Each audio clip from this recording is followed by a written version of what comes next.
Hey, Jim. Jim, this wasn't an April Fool's joke, was it? Because it says April 1st. All right, so I don't want to show up and no one's there. It's a normal date for the, All right, I appreciate for it. the year.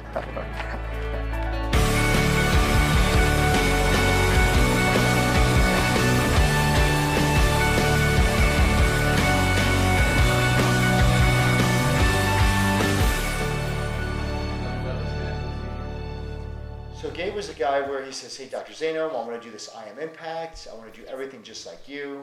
I am impact. Yeah, I want to do all these things like you.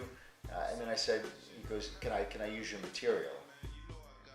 There we go. There he goes. What's up, dude? How you doing, man? Good. Let's get things rocking and rolling. I'll tell you something real quick, because this is also like this guilt feeling that I had. I had a lecture to 120 people, and I'll never forget it because I was listening to your story.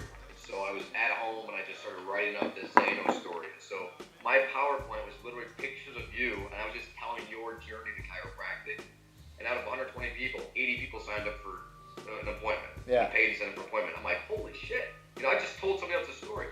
I went home, I'm like, my wife's like, how's the talk? I'm like, best talk ever. And I went upstairs, I'm like, sitting in bed, I'm like, something just does not feel right about what just happened, Yeah. I scratched that talk, and I started turning it into my own, but, like, between my colleagues and I, like, we always think, well, how do you develop your story? And I try to tell them we don't have to have, like, a pitfall in life to have a story, man. Like, the way that you think is so different than anybody else thinks. So if you just talk about what you believe in, like, you're going to blow minds just by that, and then you learn how to articulate it and say it the correct way and make it powerful. It was just funny because I wanted to show you, like, this, the Zaino pictures I have there. It's like, that's true honesty, man. Like, that's embarrassing, but that's what I did. I took your story and I used it. And truth be told, it was the most successful story as far as signing patients up, but it felt so dirty inside. But I would rather you say, dude, I tried my story and I got 2 out of 120, but it was freaking my story. You know what I mean? Like, and you would have went home saying, feeling good about it and going, well, I just got to work on it some more, but you didn't feel that counterfeit. And so when I realized, listen, they need me, and no one could call me on my story. Be like, no one could do your story better than you. Because were they going to say, no, that's not your story? It's like, so I realized, hey, I'm the only one best at my story. So just talk about what you're 100% congruent in. And don't say something you wouldn't. And don't do things you wouldn't do just to make good content. Here it's like 45, 46 days later, I've been able to figure out something for 46 days, and here's the thing, by day 12, I ran out of content. And I'm like, and every day was like, what the hell am I gonna talk about? And and then, the emails, then the universe sends it to you. You meet someone, you have a conversation. So I realized that I just gotta, whatever topic's on my heart today, good or bad, happy or sad, I gotta then share that. Because that's congruent with my life. That's what you're going through today.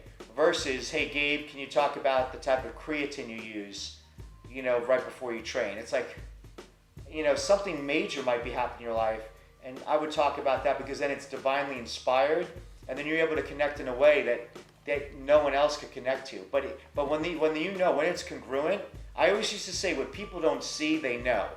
So if I know you're bullshitting me, you might say the right words, but if I know my insides know something's off. All right, cool, my man. I gotta get off. All right, man. All right, man. God bless you. I'm proud of you, dude. All right, brother. God bless. Bye-bye. I'll see you, man. See ya. So we could definitely say that upper avatar is right. Yes. It is. Isn't that crazy? That it's such a secret that no one wants to talk about. You hearing this? Like, man, things are good. But deep down, the dirty secret is things are good, but man, I'm still not happy. I'm depressed. I'm not happy. I feel counterfeit. There's something wrong. I'm copying. Because he's like, that was a perfect example. I copied and used the words and get great results. So copying and living out someone's story gets results. But then it's the point where the results are what? Patience, income. But then after a while, it's like, but something feels, he used the term dirty. It was just conflict. So how do we put that into words? Because that's the copy. It's like, do you feel that you've been living a secret identity? Do you feel that you are a counterfeit version of somebody else? And you look in the mirror and you don't know who you are anymore.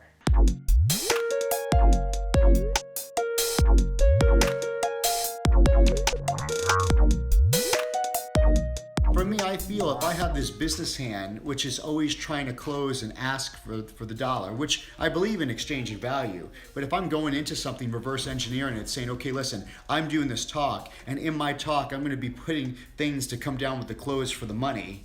Like, so if that's in my mind, it puts me in a different, it doesn't put me in my lane to truly serve, and I'm my best when I'm transparent.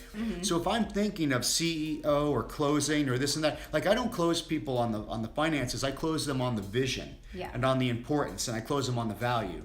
And then it's really beneficial because when you help me in that area, then you just allow me it still feels like student clinic for me. You know, when I was in student clinic, for those of you who are doctors, when we were in student clinic and in outpatient clinic, we didn't get a paycheck. We just were there to help as many people as possible, and we had to hit a number, but it wasn't financial. So like when it started in chiropractic, Whitney took the finances, and I felt like I was in student clinic. So it was just, there was no ulterior motives but to serve.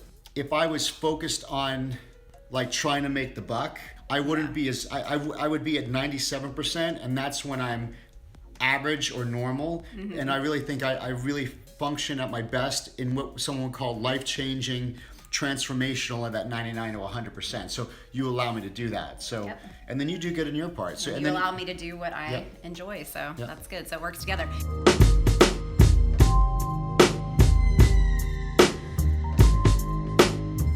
Of course I don't want to. Of course I wish I could set this talk back, but I know it's like, let's do it. Let's get it done.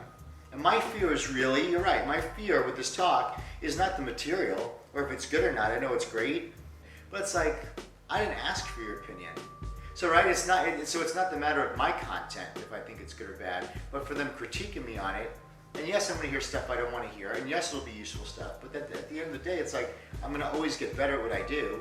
But how do you know my style is going to relate with other people? So I think that's this whole thing that's getting me a little frustrated.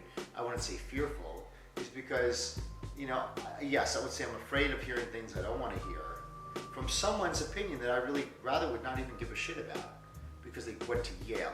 Like, wow, that doesn't impress me at all. You went to Yale, that's awesome. But I guarantee you didn't have a really kick-ass speaker teacher in there either. Like Roberto's the best because Roberto, what I like about Roberto, he teaches you how to influence, it's not speaking. You got it? So that's why Roberto, the way he does, it's like we got to add this component to influence people more, but he keeps me, right? He still keeps me, Chris. Now, I think the Yale people are like, well, that's good, Mac, but I need your tone here to be like, that's not Mac, right? That's what they do. So that's the difference. Education teaches you on how to be, and Roberto helps you be you, but better. Like, that's what education is. This is how you need to think. When you speak, you need to be the most well-dressed person in the audience, right? Listen to that stuff.